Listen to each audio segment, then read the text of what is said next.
ಆಗೋದಿಲ್ಲ, ಮುಖ್ಯಮಂತ್ರಿಗಳನ್ನ ನಮ್ಮ ಹತ್ರ ಹೋಗಿ ಮಾತಾಡ್ಲಿಕ್ಕೆ ಆಗೋದಿಲ್ಲ ಅಂತಾನೆ ನಾವು ಶಾಸಕ ನೇಮಿಸ್ಕೊಂಡಿರ್ತೇವೆ.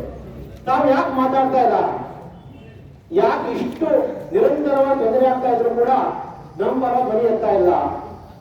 ನಾವು ಇತ್ತೀಚೆಗೆ ಮಾಹಿತಿ ಹಕ್ಕಿನಲ್ಲಿ ಒಂದು ಮಾಹಿತಿ ತಿಳ್ಕೊಂಡಿದ್ದೇನೆ. RTIಯಲ್ಲಿ ಈ ಕಳೆದ 2 ವರ್ಷದಿಂದ ಬಡವರಿಗೆ ಎಷ್ಟು ಮನೆಯನ್ನು ಕೊಟ್ಟಿದ್ದೀರಿ ಅಂತ ಕೇಳಿದ್ದೇನೆ. ಯಾವ ಕಾಂಗ್ರೆಸ್ ಸರ್ಕಾರ ಬಂತು ಕಳೆದ 2.5 ವರ್ಷದಿಂದ ಎಷ್ಟು ಮನೆ ಕೊಟ್ಟಿದ್ದೀರಿ ಅಂತ ಕೇಳಿದ್ದೇನೆ. ಉತ್ತರ ಬಂದಿದೆ, ಒಂದು ಮನೆಯನ್ನು ಕೂಡ ಕೊಟ್ಟಿಲ್ಲ. ಒಂದು ಮನೆಯನ್ನು ಕೂಡ ಕೊಟ್ಟಿಲ್ಲ. ಬಡವರಿಗೆ ಹೆಸರಿಕೊಂಡು ಬಡವರಿಗೆ ಓಟ್ ಹಾಕಿಸಿಕೊಂಡು ತಾವೇನು ಶಾಸಕರಾಗಿದ್ದಾರೆ, ತಮ್ಮ ಹತ್ರ ಕಳೆದ 2.5 ವರ್ಷದಿಂದ ಒಂದು ಬಡವರಿಗೆ ಮನೆ ಕೊಡ್ಲಿಕ್ಕಾಗಿಲ್ಲ ಅಂತಂದ್ರೆ ತಾವು ಯಾಕೆ MLA ಮುಂದೆ ಕೇಳ್ತಾ ಇದ್ದಾರೆ? ತಮ್ಮ ಸಾಧ್ಯ ಇಲ್ಲ ಅಂತಂದ್ರೆ ದಯವಿಟ್ಟು ತಾವು ರಾಜೀನಾಮೆ ಕೊಡಿ. ಈ ರೀತಿ ಬಡವರ ಕಣ್ಣೀರು ಹಾಕಿಸೋ ಕೆಲಸ ಮಾಡಬೇಡಿ. ಅದು ಬಡವರಿಗೂ ಕೂಡ ಏನು ಮನೆ ಟೆನ್ಷನ್ ಆಗಿದೆ ಅದು ಕೂಡ ಹಣ ಬರ್ತಾ ಇಲ್ಲ, ಇದನ್ನು ಕೂಡ ಕೇಳಿ ಬಯಸ್ತಾ ಇದ್ದಾರೆ. ಹಾಗೆ ತಾವು ದಯಮಾಡಿ ಧ್ವನಿ ಎತ್ತಬೇಕು.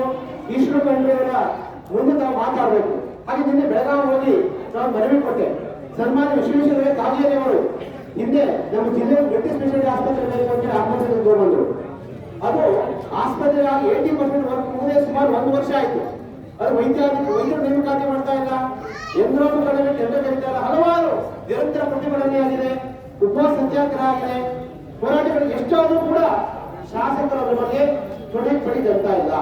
ತಮ್ಮ ಹತ್ರ ಅರಣ್ಯ ಅಧಿಕಾರದ ಪರವಾಗಿ ಮಾತಾಡಲಿಕ್ಕಾಗ್ತಾ ಇಲ್ಲ, ಹಾಗೆ ಗುಂಡಿ ಮುಟ್ಲಿಕ್ಕೆ ಆಗ್ತಾ ಇಲ್ಲ, ಹಾಗೆ ಆಸ್ಪತ್ರೆ ತರಲಿಕ್ಕೆ ಆಗ್ತಾ ಇಲ್ಲ ಅಂತ ಹೇಳಿದ್ರೆ ಇಡೀ ದೇಶದಲ್ಲಿ ಅಳಿವಿನ ಅಂಚಿನಲ್ಲಿರ್ತಕ್ಕಂತಹ ಒಂದು ವಿಚಿತ್ರ ಪ್ರಭೇದ ಅದು ಕಾಂಗ್ರೆಸ್ ಪಕ್ಷ.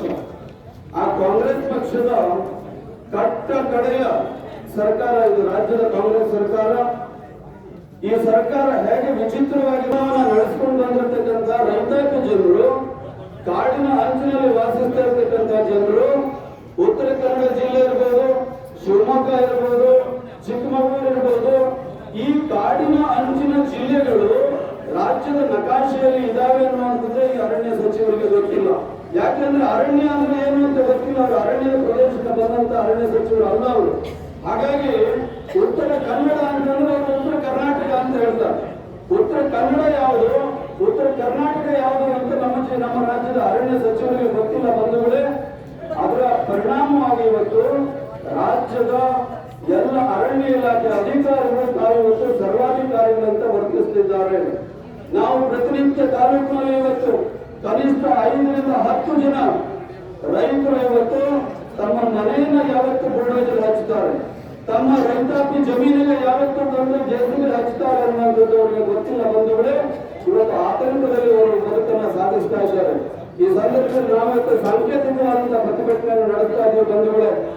ಒಂದು ವೇಳೆ ರೈತರಿಗೆ, ಅರಣ್ಯವಾಸಿಗಳಿಗೆ ನೀವು ಇದೇ ರೀತಿಯಾದಂತಹ ಸಂಚಕಾರದ ಪ್ರವೃತ್ತಿಯನ್ನು ಮುಂದುವರಿಸಿದ್ರೆ ಇವರ ಸಿಟ್ಟು ರಟ್ಟೆಗೆ ಬಂದರೆ ಏನಾಗುತ್ತೆ ಅನ್ನೋದನ್ನ ನಾವು ನೋಡ್ಬೇಕಾಗುತ್ತೆ ಬಂಧುಗಳೇ.